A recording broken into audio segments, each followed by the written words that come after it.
So, you have a blocked heart artery. For decades, the standard fix has been pretty straightforward. A doctor goes in and props it open with a tiny metal tube, a stent.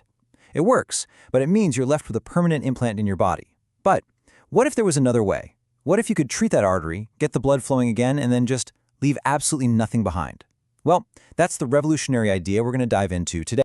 All right, so let's do a quick refresher. Your coronary arteries, they're basically the fuel lines for your heart muscle. When they get clogged up with plaque, that's coronary artery disease, it's like a traffic jam for your blood flow. And if you don't deal with it, well, that can lead to chest pain, heart attacks, serious trouble. So cardiologists have to get in there and open that blockage back up.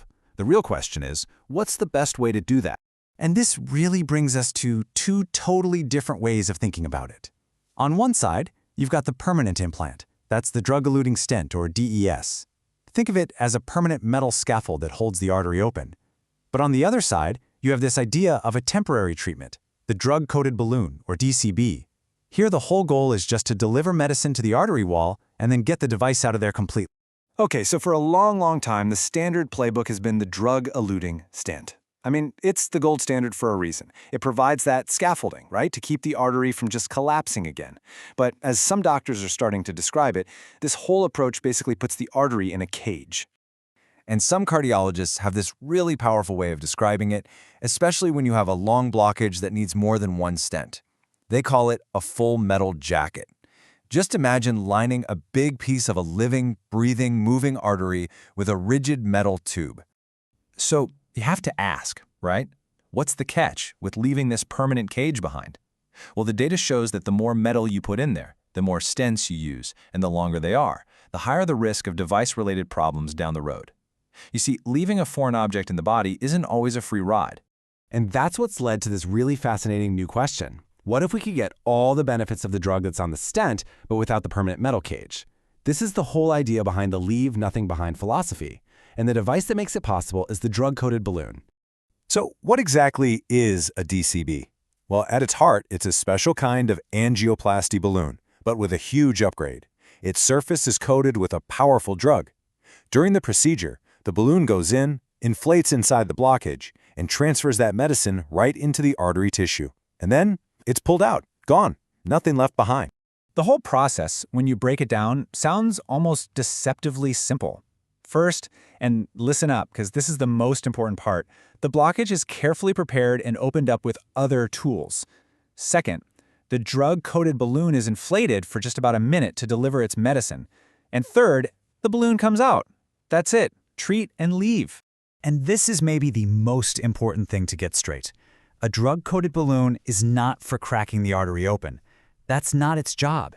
You have to think of it as purely a local drug delivery device. All the hard work, all the heavy lifting has to be done before this balloon even enters the picture. You know, the best analogy I've heard is painting a wall. A good painter doesn't just slap a coat of paint over cracks and bumps. No way. First, they prep the surface. They sand it, they patch it, they make it smooth. Only then do they bring out the paint roller. Well, the drug-coated balloon, that's the paint roller. It comes in, applies a perfect, even coat of medicine, and then it's gone. Job done. And that right there brings us to what is hands down the most critical part of this whole thing. It's where the real skill comes in. The success of a DCB-only treatment depends almost entirely on perfect, meticulous preparation of the blockage. It's all about the work before the work. I mean, listen to how one expert puts it so directly. He says, we do not dilate the lesion with a drug-coated balloon. It's not for forcing the blockage open. That job has to be completely finished beforehand, so the artery is wide open and totally ready to soak up that drug.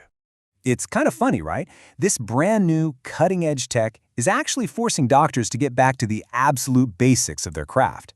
It's about mastering the original art of balloon angioplasty, getting a fantastic result with just balloons, so that the drug-coated balloon is just the final, elegant touch. And to do that prep work, you often need some pretty specialized tools. Instead of a simple, smooth balloon, physicians can use things called scoring or cutting balloons. Take a look here.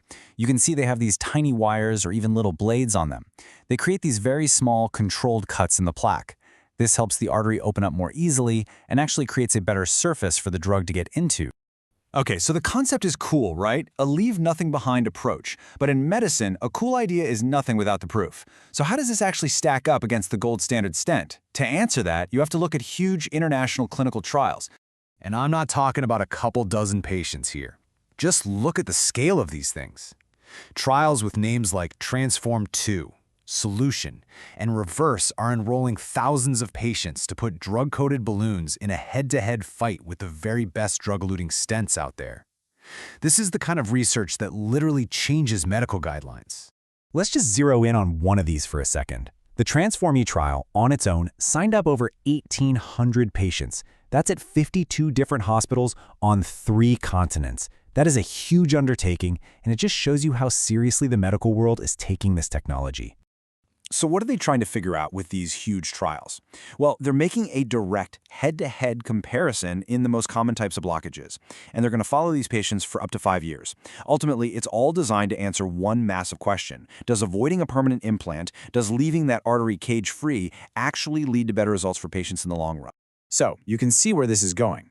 If these big trials come back positive, I mean, if they show what doctors are hoping they'll show, this wouldn't just be a small step forward.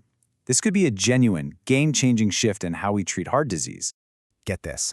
One of the leading cardiologists in this space, Dr. Simon Eckel, he completely flips the script. He said, and I'm quoting here, "I think in the future we'll be DCBing the majority, and then there's a new product out there called stents." Just think about that for a second. A future where the stent becomes the niche backup option. And really, it all comes down to this new philosophy, a new guiding principle: minimal footprint angioplasty. The goal is simple. Use the least amount of force you need to get the job done, and more importantly, leave the least amount of stuff, or ideally, nothing at all, behind in the body.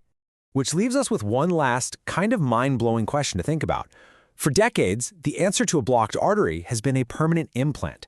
Now, we're gathering the evidence to see if the exact opposite might be better. Could a device that's only in the body for about 60 seconds end up permanently changing how we treat the #1 killer on the planet?